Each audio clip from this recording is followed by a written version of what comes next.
Cara Maria João Ramos, a colega e amiga, Presidente da Comissão de Coordenação e Desenvolvimento da Região Norte, caros colegas, dear friends and colleagues, we are just opening this conference, and I would like to recall that Madalena Fonseca and Hugo Fratesi have just edited a book dealing with a very pressing problem for Southern European countries, namely the lack of convergence to more developed European regions despite the EU policies promoting convergence.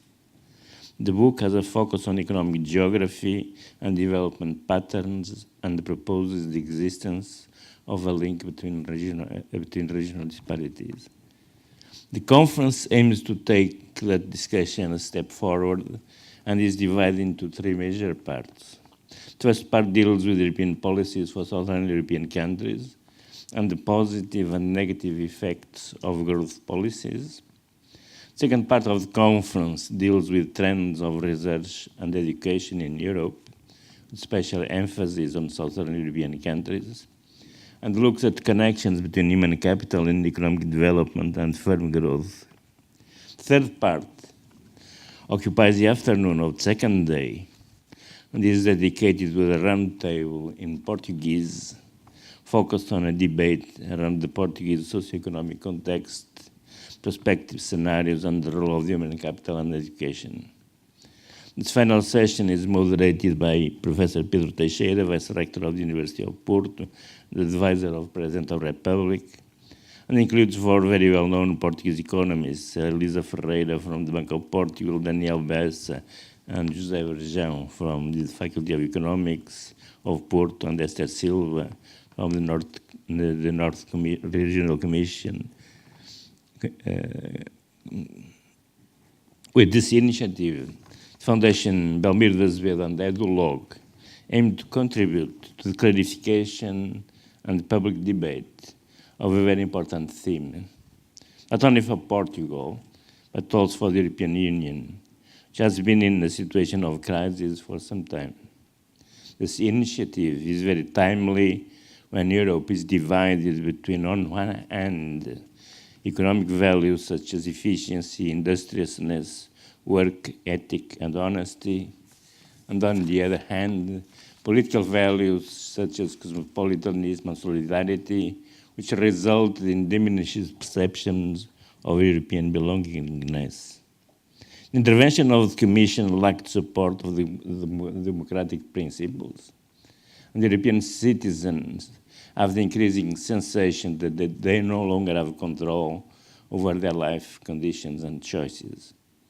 The European Union has shown a striking incapacity to deal with problems such as immigration, a sluggish growth rate, unacceptable employment levels, and the lack of regional convergence.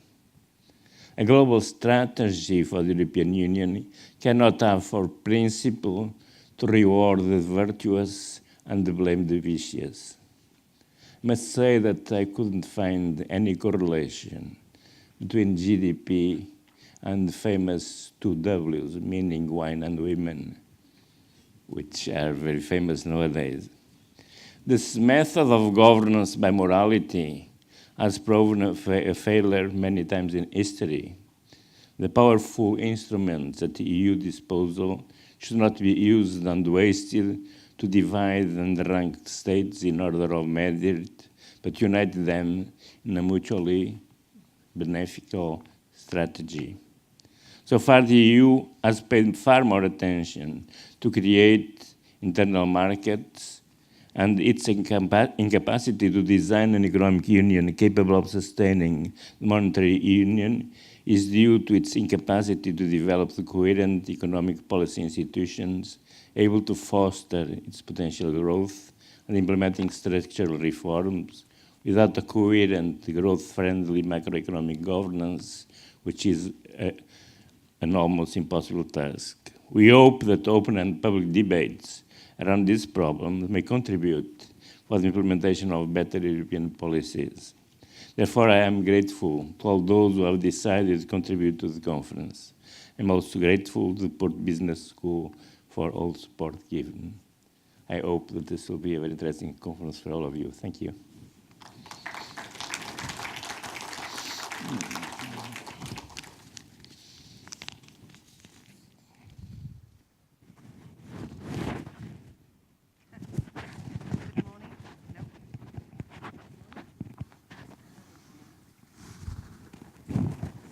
Well, it looks, oh no, now I've got it.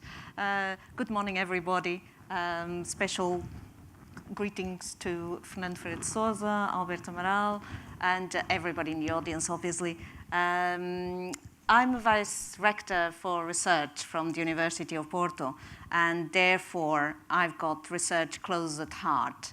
That's what I used to do, apart also from the teaching, but a lot of research. And as I said, I'm very partial to research. I think it's very important. And if we look carefully at the world and at all the continents, in fact, be it Europe, America, Asia, Africa even, we can see, and all the others, we can see that the most successful countries are those in which the governments put a lot of effort and money into education and research. And obviously, so that has got to say something to people, and it should say something to the governments. If I were in a government, I would definitely pay attention to this, but unfortunately, there are other interests at heart, and things are not as easy as that. But I much favor research and education, obviously, and therefore this meeting is particularly important. I find it particularly important that people actually think a little bit about, or a lot, it should be, about these matters. And so I'm very grateful because the University of Porto is very much devoted to research as well, education obviously, and also research, transfer of technology, fundamental research. And so I'm very grateful to Alberto and to Sonai to promote such a meeting. So I won't keep you from the works, and I hope you will enjoy the meeting here, and for all those that don't know Porto, I hope you enjoy the city as well. Thank you.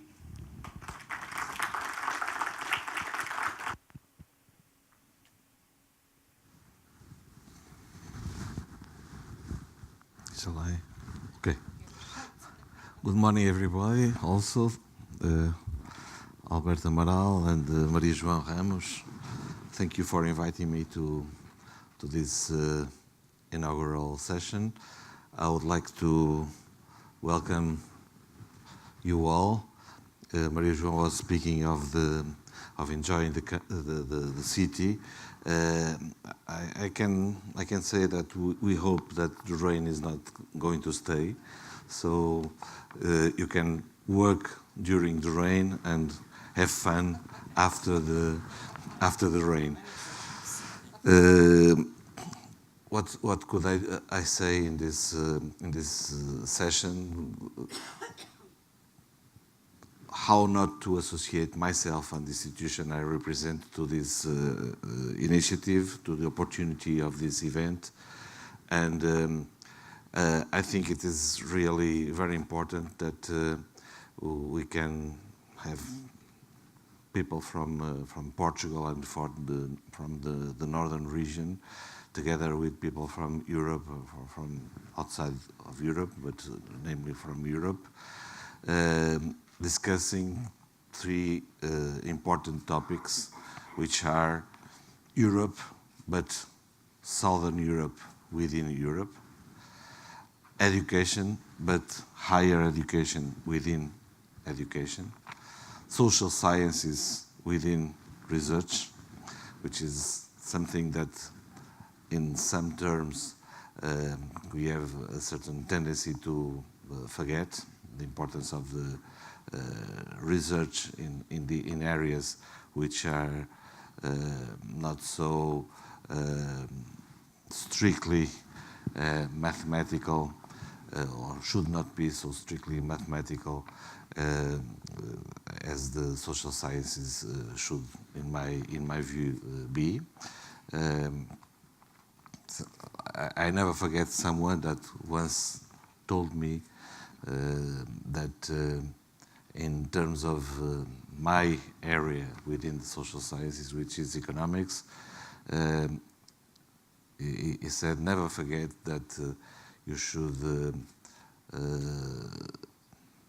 research and have your insights in economics with mathematics, but not as mathematics. And this is something that we should perhaps keep in mind, because social sciences are much more than strictly models. And I was saying Europe, Southern Europe, education and higher education, policies and regional policy, which is another area of concern. All this in a country that has been evolving in a good tendency from the last 3 or 4 years, and that can perhaps have some experiences to share. And of course, our specialists in the area will give you some ideas and some of our experiences during the day, I'm sure. So the CCDR is happy to be here, wants to compliment the organization of this event, and of course not forgetting the main figure, the main person that is on this foundation, which is Mr. Belmiro de Azevedo, and his son is here. And I think we should also thank you and thank your father for this organization, because it was his will and his permanent will of discussing the important areas that we are now having the opportunity to discuss today. That is because of his will that we are here all in this morning. So thank you. Have a good day of work, and we will meet during the day in also the important bilateral and aside meetings that we can also have during these opportunities. Thank you to you all.